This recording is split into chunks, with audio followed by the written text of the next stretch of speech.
Olá pessoal, bem-vindos de volta. Continuando aqui a gravação dos vídeos relacionados ao simulado da Solutions Architect Professional. Então eu vou continuar na pergunta 5 hoje. Só lembrando que esse simulado aqui é do Skill Builder da AWS, é um simulado gratuito de 20 perguntas. Aqui eu escolhi o idioma português para facilitar a compreensão de quem não tem muita familiaridade com o inglês. Bom, então vamos continuar aqui. Agora a gente está na pergunta 5, então vamos lá. Uma empresa tem um aplicativo web de 3 camadas que é executado em instâncias do Amazon EC2 por trás de um Application Load Balancer. As instâncias da camada web do aplicativo são executadas em um grupo de auto-scale EC2. A empresa implementou a camada de dados em uma única instância que executa um banco de dados PostgreSQL. E a empresa já replicou a camada web do aplicativo para uma segunda região, usando o CloudFormation Stack 7, e a empresa gerencia a solicitação de DNS usando o Route 53 em conjunto com registros ponderados configurados. O arquiteto de soluções precisa projetar uma estratégia de failover multirregional para a camada de dados. Qual solução atende a esse requisito com tempo de recuperação mais rápido? Bom, aqui a gente está falando do contexto de disaster recovery, né? Então aqui ele trouxe uma descrição da arquitetura que tem preparada e pediu um foco aqui com relação ao failover na camada de dados. E já trouxe aqui detalhes que ajudam na compreensão do cenário, dizendo que a empresa usa autoscale, load balancer, né, são instâncias EC2, que aqui está rodando o banco de dados em uma EC2, né, um PostgreSQL, e que usa o Route 53, né, como gerenciamento de solicitações de DNS, e que ele tem registro ponderado configurado. Bom, então vamos avaliar aqui o que ajudaria a fazer esse failover, né, na camada de dados de forma mais rápida. Então vamos lá, lembrando aqui que a gente está falando de disaster recovery, então existem aquelas 4 estratégias para disaster recovery. Então vamos avaliar aqui. Letra A aqui está pedindo para criar um segundo banco de dados PostgreSQL em uma instância C2 em outra região e implementar alta disponibilidade e configuração do tipo ativo em espera. Esse cenário aqui, para a gente trabalhar com ativo em espera, que seria o warm standby lá, para banco de dados, não seria o melhor caminho eu criar uma segunda instância EC2 em uma outra região, né? Então aqui a gente teria uma questão de custo e não seria o cenário mais rápido, né? Que se eu faço isso, né, até criar essa instância, colocar ela lá e depois a gente precisa sincronizar esses dados, né? Então teria que pensar em algo como um backup, um restore desse backup nessa instância EC2 na segunda região. Então não seria um processo muito rápido, seria possível, mas não seria muito rápido. Mesmo que essa instância já estivesse rodando ali no ativo em espera, mas eu teria que sincronizar esses dados de alguma maneira, né? E a gente não tem detalhes disso na resposta, mas não seria o melhor caminho.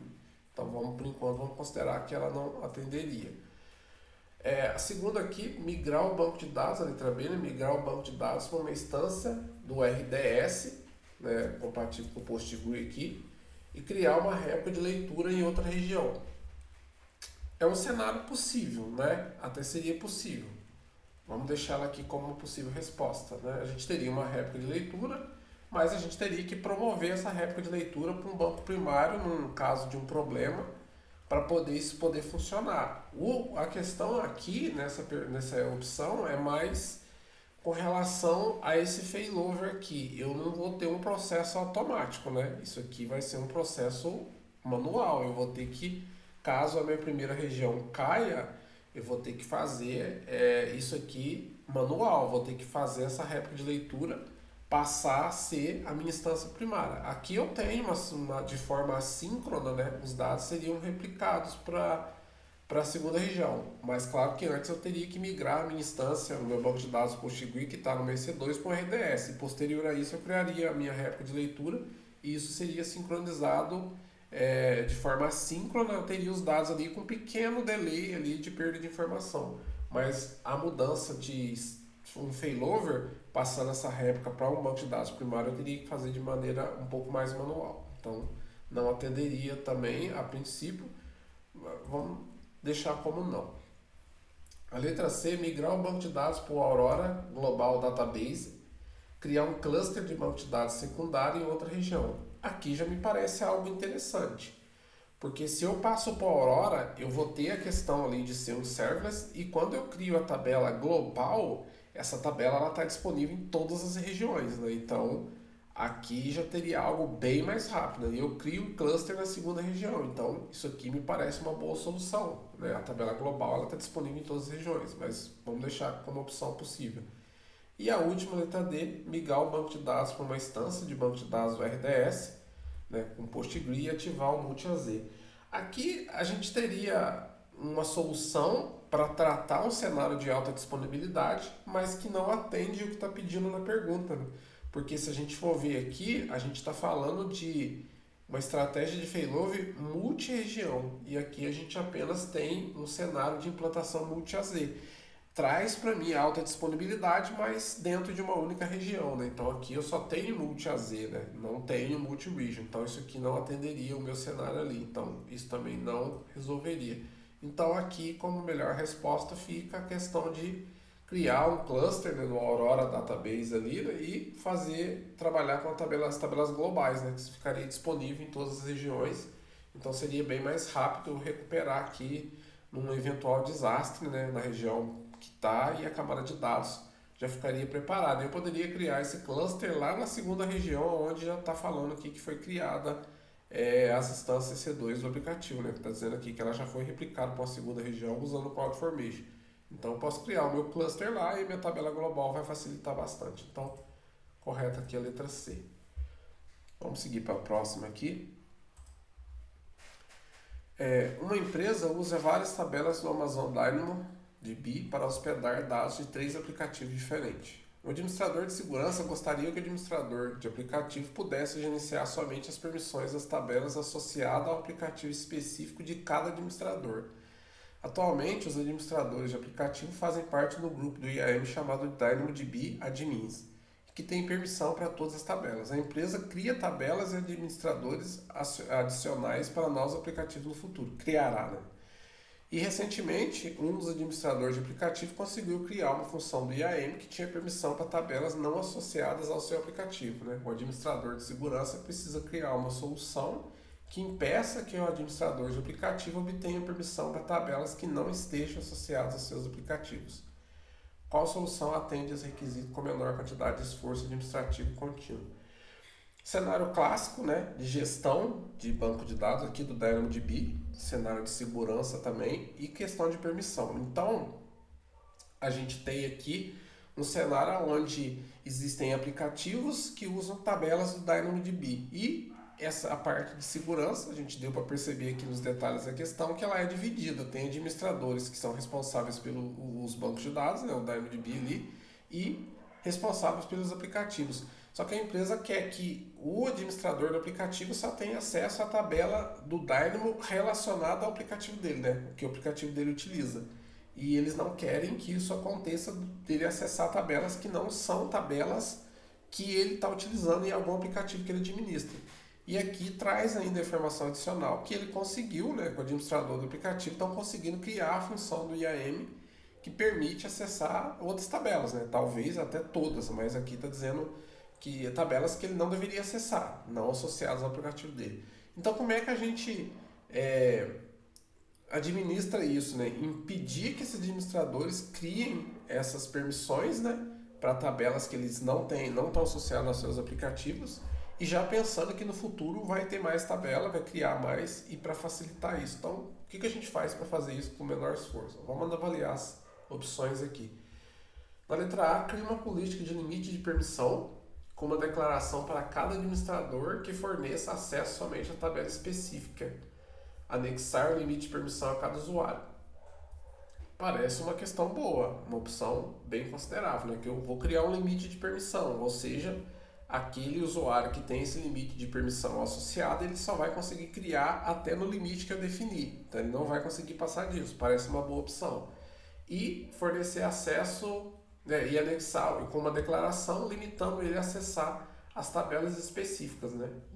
Então parece uma boa combinação, vamos deixar como possível resposta, vamos avaliar o restante. Criar uma política do IAM para negar acesso a tabelas específicas para cada administrador e anexar as políticas do administrador apropriado. Aqui Funciona até. A dificuldade é que a gente vai precisar, a cada tabela nova, criar nova política do IAM e anexar lá no administrador, né? Ou pelo menos anexar num grupo que contém esses administradores.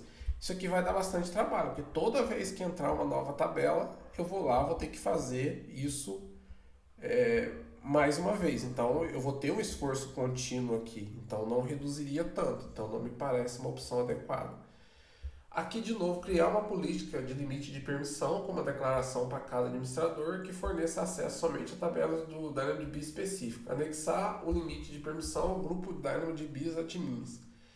Então, essa aqui, a gente vai criar uma política de limite de permissão, tudo bem, isso seria uma solução interessante, com uma declaração para cada administrador que forneça acesso somente à tabela do DynamoDB e anexar limite de permissão ao grupo. Aqui não sei se resolveria, porque a gente tem que saber que essa tabela está relacionada ao aplicativo e aqui eu teria que, na verdade, dar o limite de permissão pode os administradores do aplicativo, não os administradores do Dynamo, porque eles precisam de fato trabalhar, então essa aqui não resolveria o problema. Criar uma política baseada em recursos que liste o administrador apropriado como entidade principal para cada aplicação e aplicar a política baseada em recursos às tabelas do DynamoDB conforme necessário. Não acho que isso aqui resolveria. Criar uma política que liste o administrador apropriado como entidade principal, não é necessário isso aqui. A gente poderia trabalhar com um limite de permissão para isso, né? Eu quero que ele continue tendo as permissões dele, só que ele vai ter um limite dele não poder criar role que dê permissão para ele acessar tabelas das quais ele não tem relação nos seus aplicativos, conforme está lá. Então não precisaria disso aqui, não é um caso desse aqui. Então eu entendo que a letra A seria a mais viável para isso. Então, ok, essa aqui. E aqui, pessoal, como uma forma de dica para fazer a prova ali, por ser uma avaliação grande, como eu falei, as questões são maiores aqui, o tempo ele tem que ser bem administrado. Uma forma de ajudar a fazer isso aqui, que é uma estratégia que eu costumo adotar, que faz ganhar tempo, é quando eu tenho questões que são semelhantes na alternativa, igual aqui, criar uma política de limite, e aqui a gente tem outra, criar uma política de limite. Eu costumo ler elas em paralelo, uma com a outra, e ir até a parte que realmente tem a diferença. Por exemplo, aqui, ó, criar limite de política de permissão. Tem na primeira e tem na letra C. Como declaração para cada administrador. Eu volto aqui, como declaração para cada administrador. Que forneça acesso somente às tabelas específicas. Aí eu já volto aqui embaixo, é chamada leitura dinâmica, né? Forneça somente tabela específica. Beleza. Aí aqui na de cima eu já olho. Anexar o limite de permissão a cada usuário. Aqui embaixo eu já tenho anexar o limite de permissão ao grupo DynamoDB. Então essa é a única diferença. Então isso aqui me ajuda a fazer uma leitura dinâmica e ir direto só na parte que é diferente. Então beleza, a diferença das duas é isso. Uma é do usuário e outra é do Dynamo. Aí eu já consigo entender. A do Dynamo não precisa, porque aqui na verdade eu tenho que impedir os administradores de aplicativo, não os administradores do Dynamo. Então isso me ajuda a ganhar tempo. Então vamos para a próxima aqui. Uma empresa tem uma grande presença de infraestrutura da AWS. A empresa precisa criar algumas instâncias do EC2 e um bucket do S3, e a empresa precisa de comunicação de latência inferior a 1 segundo entre instâncias e o bucket do S3. Os dados e aplicativos devem permanecer no hardware sob o controle físico da empresa devido à natureza sensível das informações armazenadas pela empresa. A empresa quer gerenciar todos os recursos usando o AWS Management Console e o AWS CLI. Qual configuração terá esse requisito?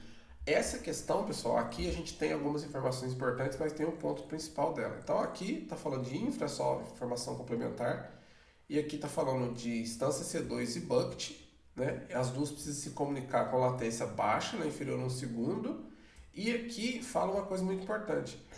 Hardware sob controle físico da empresa. Então o que isso nos leva a entender? Isso aqui não pode estar lá na cloud AWS, não pode estar direto lá. A empresa vai ter que ter isso dentro ali do seu data center sobre a sua segurança, o seu controle ali, né? Já deixou claro. E ela quer usar o console ali, o CLI para administrar. Então como é que a gente resolve isso? Vamos lá. A letra A aqui, habilitar as zonas locais da AWS da conta. Talvez. Adicionar nova subrede privada na zona local, conforme necessário. Iniciar as instâncias EC2 na nova subrede privada, criar um bucket do S3, configurar os endpoints de nuvem privada, né, o VPC, para facilitar a comunicação segura entre as instâncias do bucket do S3. É, habilitar zonas locais, essas zonas, na verdade, elas já são habilitadas, né? Então, criar subrede privada é um padrão que a gente trabalha aqui, mas da descrição que tem aqui, a gente não está tratando com relação à latência baixa, né? Isso aqui não sei, vamos deixar por enquanto essa aqui, mas não está me parecendo muito interessante. E também a gente tem esse principal fator que eu deixei selecionado, o hardware sob controle físico da empresa. E se eu estou habilitando zona local, eu não estou fazendo isso. Não está sob controle da empresa a zona local é da AWS. Então, o meu hardware não está dentro da empresa, está na AWS, eu não estou no meu prédio físico. Então, isso aqui já deixa ela bem difícil dela atender, acho que não vai atender, eu vou até desconsiderar ela. Segunda opção, aqui eu vou fazer a leitura dinâmica que eu comentei, pessoal. Aqui, ó. Encomendar e instalar um hack da AWS ou Outposts. Na letra D, encomendar e instalar um hack ou Outposts. Beleza. Criar uma subrede privada no hack do Outpost. Aqui embaixo na letra D, criar uma subrede privada no Outpost. Beleza. Iniciar instâncias do EC2 necessárias na nova subrede privada. Então aqui, iniciar a instância EC2 e subrede privada. Beleza. Criar o bucket do S3 no WordPost. Aí letra B, também criar o bucket do S3 no WordPost. Ok. Configurar a comunicação segura entre a instância do EC2 e o S3 usando a conexão de endpoint privada. Beleza. E a letra D, configurar a comunicação segura entre a instância EC2 e o bucket do S3 usando a conexão endpoint IP de propriedade do cliente. Olha a diferença aqui. Até nessa parte de criar o bucket no Outpost, tanto a letra B quanto a letra D é idêntica, é a mesma coisa. Só que no final, olha a diferença aqui, ó. Configurar uma comunicação entre a instância EC2 e o S3 usando a conexão endpoint de IP de propriedade do cliente, isso aqui não vai influenciar em nada. Não é porque o IP dele que vai ter mais segurança, vai diminuir a latência, não vai adiantar nada. Então isso aqui não faria a gente ter uma latência baixa de 1 segundo. Mas aqui na letra B, olha aqui, ó, usar uma conexão de endpoint privada. Isso aqui parece mais interessante, porque aí o fato de ser propriedade do cliente não quer dizer nada. Então parece interessante essa aqui, já essa de baixo aqui não. Então vamos ver a letra C. Ativar zonas do AWS Wavelength. Aqui eu já poderia parar a leitura aqui, porque o Wavelength é uma infraestrutura específica para trabalhar com rede de telefonia móvel, né? Então, com 5G para ser mais exato. Então, não é o caso aqui, não vai nos importar nada. Então, aqui a gente ganha tempo, né? E aí eu não precisaria continuar, porque isso não faz a resposta. Mas só para a gente, como a gente está fazendo comentado, vamos ver o restante. Criar um gateway de operador e uma subrede conforme necessário. Tá vendo? Ele já está falando até de operador aqui, uma coisa que não é o nosso cenário. Iniciar as instâncias em uma nova subrede. Nem mencionou que ela é privada ou pública, né? Não disse aqui. Criar o S3, configurar endpoint VPC para facilitar a comunicação segura e tal. Mas aqui de novo, pessoal, a gente precisa que esteja dentro da infra da empresa. Então eu tenho que usar o Outposts, o hack da AWS. Não adianta. Aqui eu não tenho. Eu tenho o Wavelength, é outra coisa que não tem nada a ver, como eu falei, para 5G. Então isso aqui é para operadora de telefonia móvel, por exemplo.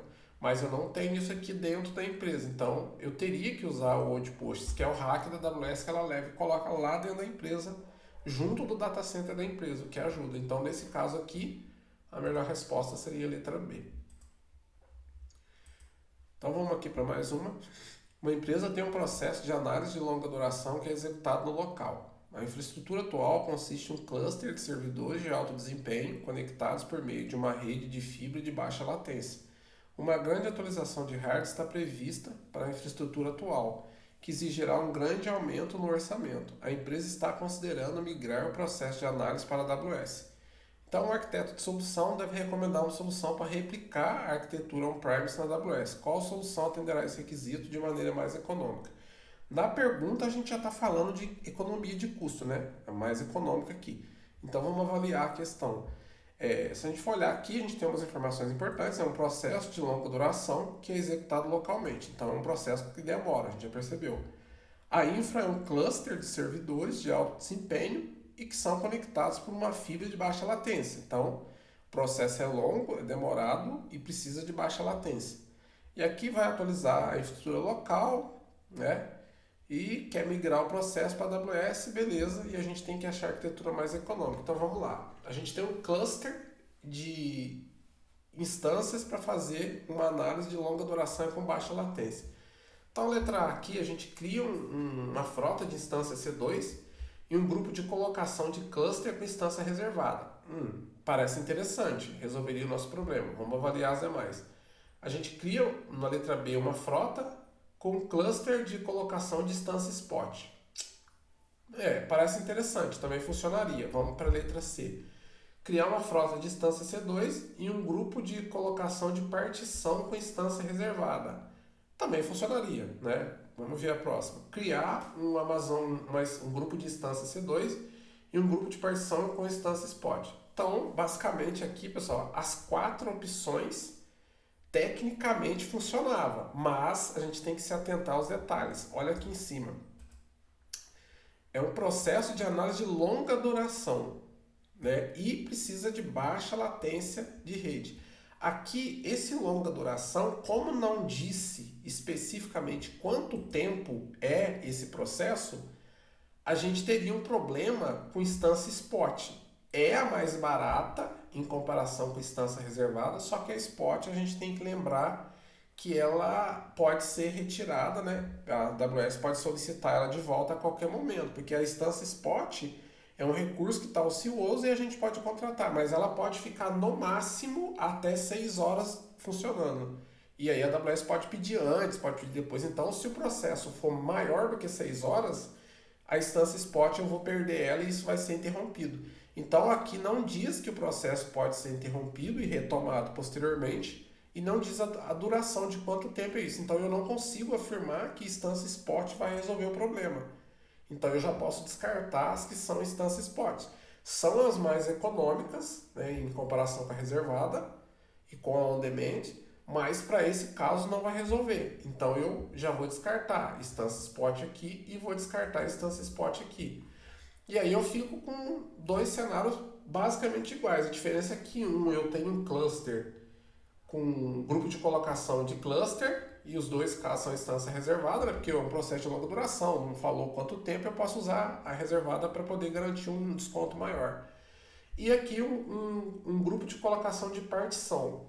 Aí a gente vem para a segunda parte, que precisa de baixa latência nesse cluster. Então, pessoal, para isso funcionar bem, eu preciso de um cluster, um grupo de colocação. O de partição aqui não seria tão rápido, porque partição a gente pode ter isso distribuído. Então a gente não teria uma latência tão baixa quanto a gente ter um grupo de colocação no cluster, que as máquinas ficariam, se eu não estiver enganado, a mesma AZ, o que daria latência bem menor entre elas. Então aqui seria a letra A mais adequada. Vamos ler aqui, ó. Reservado seria a opção mais econômica, como eu falei, né? Aqui ele nem mencionou os detalhes, mas deixa eu ver aqui se a gente tem na letra C. Aqui ele não mencionou, mas realmente teria a de partição, não teria latência tão baixa. Se eu não estiver equivocado, aqui realmente a gente está dentro da mesma AZ e isso faz com que a gente tenha uma latência bem menor. Ele tem até um link especificando mais detalhe aqui. Bom, pessoal, essa foi a questão número 8. Eu acho que eu vou encerrar o vídeo para não ficar muito extenso e depois eu volto para a gente fazer mais 2 e encerrar com 10 aqui. Para a gente aí, 10 questões já dá para ter uma boa noção de como que é essa prova. Então, pessoal, até a próxima.